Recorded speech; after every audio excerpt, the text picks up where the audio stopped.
Terima kasih pemirsa, Anda masih di Ajus Pagi. Kita ke informasi berikutnya. 2 dari 4 korban tertimbun tanah longsor di kota Batam, Kepulauan Riau berhasil ditemukan.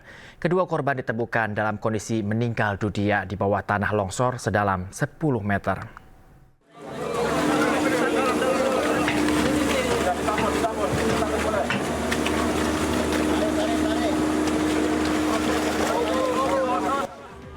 Dengan menggunakan alat berat, tim Basarnas akhirnya menemukan Linda Luciana dan Doni Afrianto, pasangan suami istri korban longsor di kota Batam, Kepulauan Riau.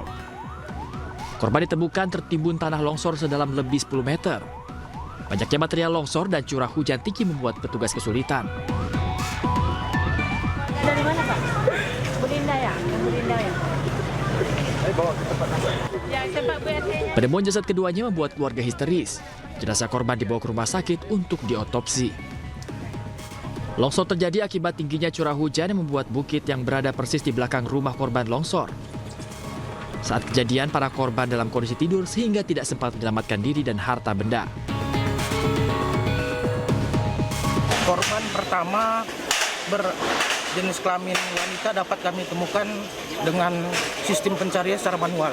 Korban kedua berjenis kelamin laki-laki dapat kami temukan tidak jauh dari korban pertama. Korban tersebut suami istri. Sebelumnya tanah longsor menghancurkan 5 rumah di perumahan Tiban Koperasi Batam.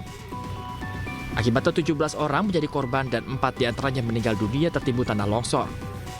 Hingga kini petugas masih mencari 2 orang korban lainnya yang tertimbun longsor. Dari Batam, Kepulauan Riau, Gusti Yenosa, iNews melaporkan.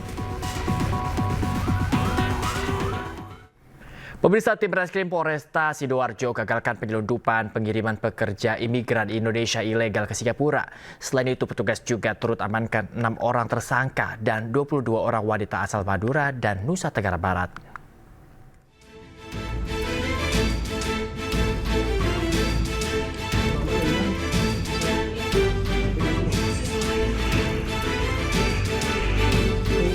Inilah suasana penggerbekan rumah penampungan pekerja migran Indonesia ilegal yang ada di 3 tempat berbeda di wilayah Sedati dan Kerembung, Sidoarjo.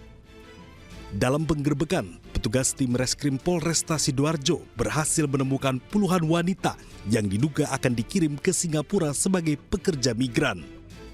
22 orang wanita calon pekerja migran ilegal yang rata-rata berasal dari Madura dan Nusa Tenggara Barat ini sudah memiliki paspor resmi dan siap berangkat. Berkat kesigapan polisi, akhirnya upaya pengiriman pekerja migran Indonesia ilegal ke Singapura ini berhasil digagalkan. Tidak hanya menemukan korban 22 wanita calon pekerja migran, polisi juga mengamankan 6 orang tersangka yang diduga sebagai pelaku penyelundupan dan pengiriman pekerja migran Indonesia ilegal ke Singapura. Dalam aksinya, para pelaku menjanjikan korban bekerja di Singapura dengan upah mencapai 7 juta sebulan. Mereka rata-rata dijanjikan akan dipekerjakan sebagai asisten rumah tangga. Kita dijanjikan untuk berangkat ke Singapura dengan gaji 7 juta per bulan. Tapi saya baru sadar kalau ternyata beliau tidak memiliki izin pengiriman TKW yang melalui resident seperti di Indonesia. Yang di Singapura kan saya baru 3 hari, tapi ada teman saya yang ada beberapa bulan, ada yang 4 bulan, ada yang 3 bulan. Yang pekerjaan yang dijanjikan ya seperti biasa Pak, ibu rumah tangga. Bantu ya. Ya, membantu. Dari para tersangka ini sebagai tentunya rekrut yang kemudian yang penampung, kemudian dan memproses administrasinya, kemudian sampai memberangkatkan dan mengawal sampai dengan tempat tujuan dan berhubungan dengan kontak agensi yang ada di luar negeri tersebut dan mendapatkan fee dari kegiatan ini. Yang sampai saat ini terdata dan sudah kami lakukan pemeriksaan ada 22 orang yang dan terus berkembang, masih kami lakukan pendalaman dan penyelidikan lanjutan untuk. Guna kepentingan pemeriksaan, saat ini para tersangka diamankan di sel tahanan Polresta Sidoarjo. Sementara 22 korban dipulangkan ke daerah asal Madura dan NTB. Dari Sidoarjo, Jawa Timur, Pramono Putra, iNews melaporkan. Pemirsa, Sekjen PDI Perjuangan Hasto Kristianto diperiksa KPK sebagai tersangka dalam kasus dugaan suap dan perintangan penyidikan kasus Harun Masiku. Namun, Hasto yang diperiksa sekitar 3,5 jam diperbolehkan pulang.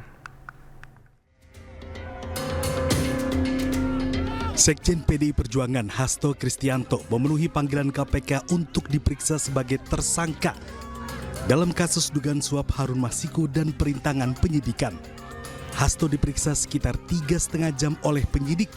Pengacara Hasto, Magdir Ismail, mengatakan Hasto diperiksa terkait dugaan suap dan perintangan penyidikan Harun Masiku. Selanjutnya akan dilakukan sesuai dengan kebutuhan dari pihak penyidik. Ya. Untuk hal-hal yang lain, terutama berkaitan dengan perkara, saya persilahkan saudara-saudara tanya kepada penyidik. Karena inilah kesepakatan kami dengan penyidik, bahwa kami hanya menyampaikan Pak Hasto pada hari ini diperiksa untuk 2 perkara, yaitu perkara suap dan yang kedua adalah perkara menghalang-halangi penyidikan. Sekjen PDI Perjuangan Hasto Kristianto menyampaikan berkomitmen menaati seluruh proses hukum yang menjeratnya dengan tetap mengedepankan asas praduga tak bersalah. Didampingi oleh seluruh penasihat hukum, kami datang ke KPK untuk memenuhi seluruh kewajiban saya sebagai warga negara Republik Indonesia yang taat hukum dan sepenuhnya menjunjung supremasi hukum yang berkeadilan. Pemanggilan hari ini merupakan pemanggilan kedua setelah sebelumnya Hasto mangkir pada pekan lalu. Hasto mengirimkan surat pemberitahuan ketidakhadiran karena ada kegiatan yang tidak bisa ditinggalkan. Sementara itu, pemirsa, juru bicara KPK Tessa Bahardika menyebut tidak menahan Hasto karena tim penyidik KPK masih membutuhkan waktu untuk periksa sejumlah saksi. Tessa juga menyebut saat ini penahanan Hasto belum diperlukan. Hasil koordinasi saya dengan penyidik, yang bersangkutan tidak dilakukan penahanan hari ini karena penyidik masih membutuhkan waktu untuk memeriksa beberapa saksi yang masih belum hadir dan masih dibutuhkan. Ya, sebagaimana rekan-rekan ketahui juga ada beberapa saksi yang dipanggil di perkara ini belum hadir. Beberapa diantaranya saudara Saiful Bahri, ada juga saudari Maria Lestari, dan ada beberapa saksi lainnya. Jadi penyidik menilai belum diperlukan untuk dilakukan penahanan, dan tentunya bila penyidik dan jaksa penuntut umum sepakat bahwa berkas ini sudah siap untuk dilimpahkan, maka proses tersebut akan dilanjutkan. Usai ditetapkan sebagai tersangka, Sekjen PDIP Hasto Kristianto mengajukan gugatan pra-peradilan. Gugatan diajukan pada Jumat 10 Januari 2025.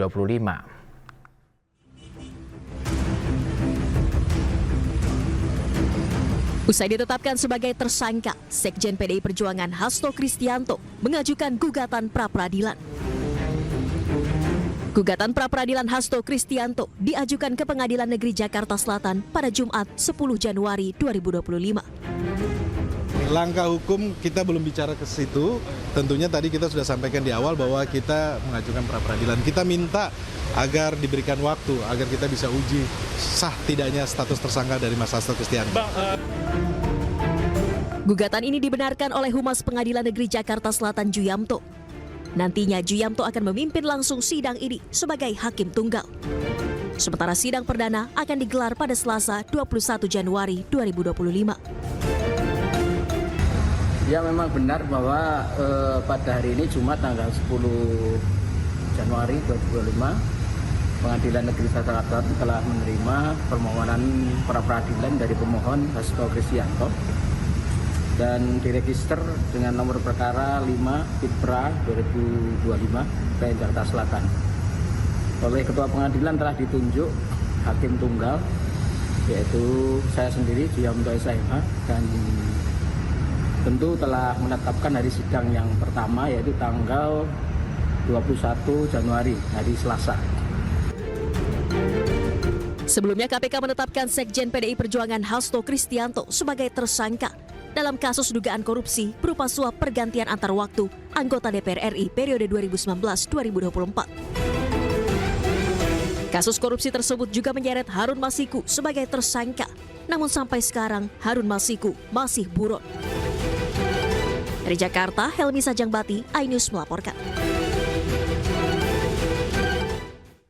Pemirsa, Hasto Kristianto ditetapkan KPK sebagai tersangka dalam kasus suap dan perintangan penyidikan perkara yang menjerat Harun Masiku. KPK sebut miliki bukti Hasto memerintahkan Harun melarikan diri saat OTT KPK pada 2020 silam.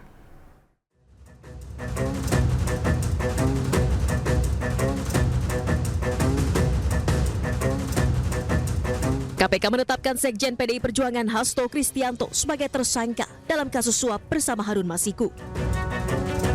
Komisi Anti Rasuah menemukan bukti Hasto bekerja sama dengan Harun Masiku melakukan upaya suap kepada eks-komisioner KPU Wahyu Setiawan untuk meloloskan Harun Masiku sebagai anggota legislatif melalui mekanisme pergantian antar waktu. KPK menyebut juga menemukan bukti lain saat Hasto berupaya merintangi penyidikan dengan meminta pegawainya menelpon Harun Masiku saat operasi tangkap tangan KPK pada Januari 2020 silam. Hasto disebut memerintahkan Harun Masiku merendam ponselnya ke dalam air dan segera melarikan diri.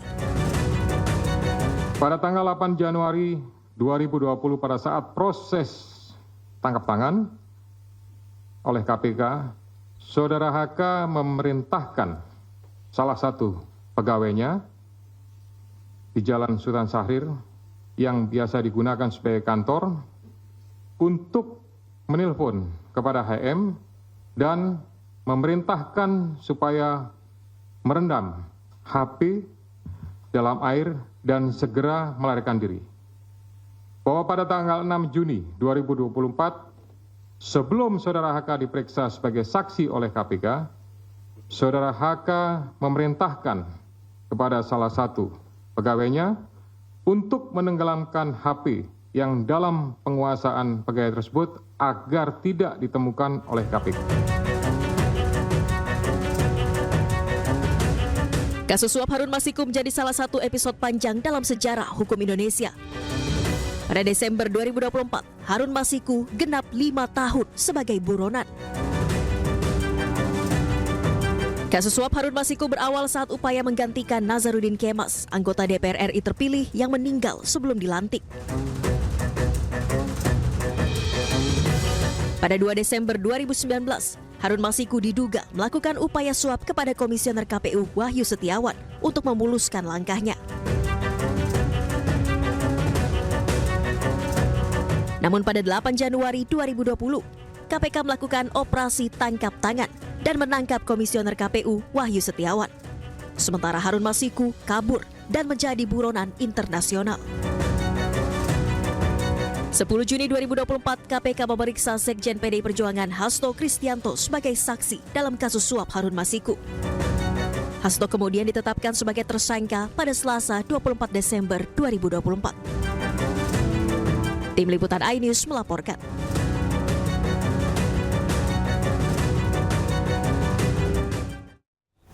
Beralih ke informasi lain, pemirsa, Presiden Prabowo berencana untuk menggelar retret di Akademi Militer Magelang bagi seluruh kepala daerah terpilih. Presiden juga meminta kepala daerah yang tidak bersengketa di MK untuk dilantik terlebih dahulu.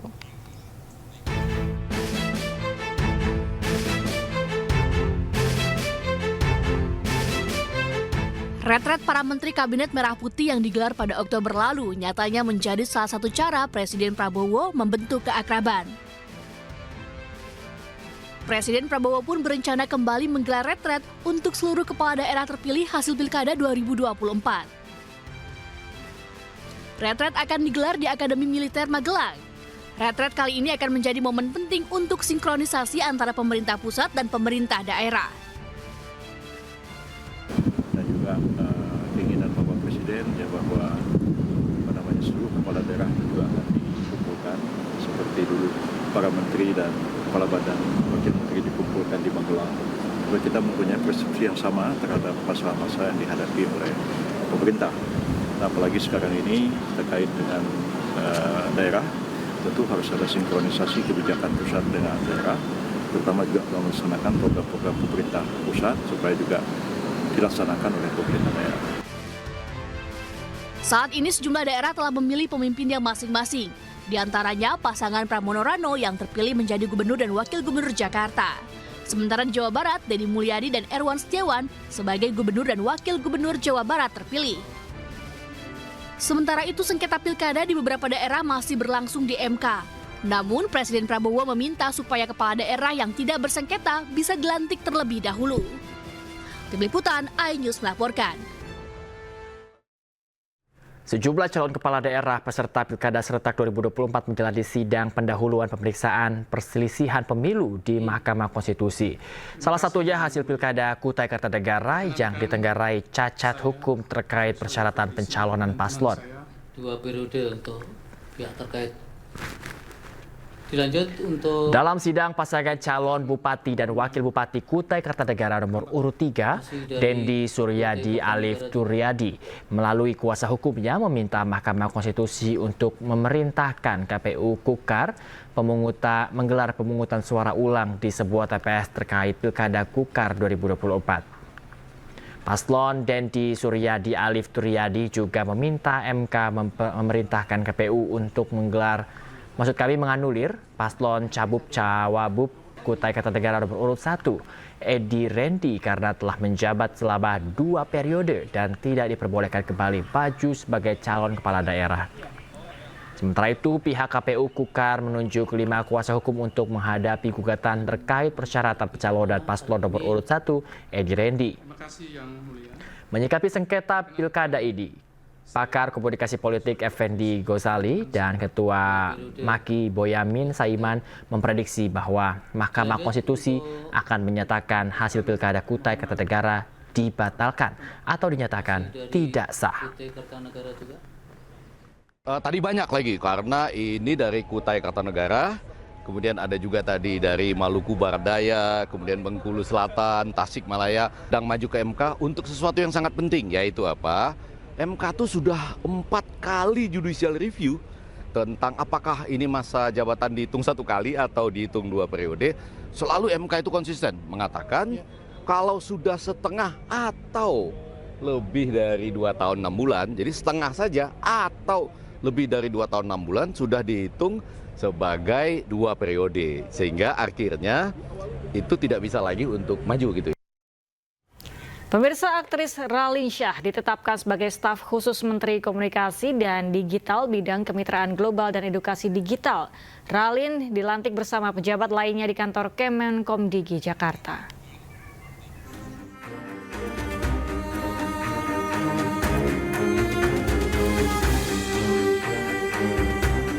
Menteri Komunikasi dan Digital Mutia Hafid melantik jajaran pejabat di lingkungan Kementerian Komunikasi dan Digital Senin 13 Januari 2025.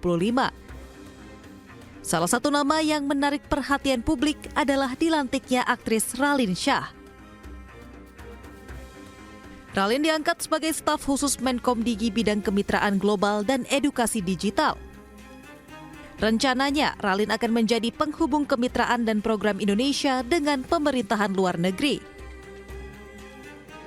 Raline juga dipercaya dapat memperkuat edukasi digital kepada generasi muda, serta upaya penguatan kemitraan global kementerian. Menurut Mutia Hafid, peran dan latar belakang Raline dipercaya dapat memberikan pandangan dan inovasi baru. Raline mengaku kaget saat pertama kali ditawarkan dan ditelepon langsung oleh Mutia. Ia pertama kali mendapat kabar tersebut saat sedang berada di luar negeri. Saya hanya mau bilang mohon supportnya. Sebenarnya saya tidak menduga dan tidak ada ambisi atau keinginan apapun masuk ke dalam pemerintahan. Malah kalau bisa dibilang usaha pun belum ada. Tapi ternyata ditujuk dan diberi amanah ini dan saya benar-benar merasa bahwa saya punya peran di sini, saya mempunyai kapabilitas di sini dan juga ingin berkontribusi dan memberikan yang terbaik. Dengan pengangkatan ini, Raline Shah menjadi selebritas keempat yang mendapatkan jabatan di Kabinet Merah Putih Prabowo Gibran. Sebelumnya ada Giring sebagai Wamen Kebudayaan, Raffi Ahmad sebagai staf sus Presiden bidang generasi muda dan pekerja seni, serta Yovie Widianto sebagai staf sus Presiden bidang ekonomi kreatif. Tim Liputan iNews melaporkan. Pemirsa, kita ke informasi berikutnya. Penguatan ekonomi syariah terus didorong dengan menyelenggarakan forum yang dihadiri sejumlah pemangku kepentingan. Ya, hal ini digelar untuk ketiga kalinya dan forum ini merupakan dan juga diharapkan dapat memperkokoh fondasi industri keuangan syariah Indonesia yang lebih inklusif dan berkelanjutan.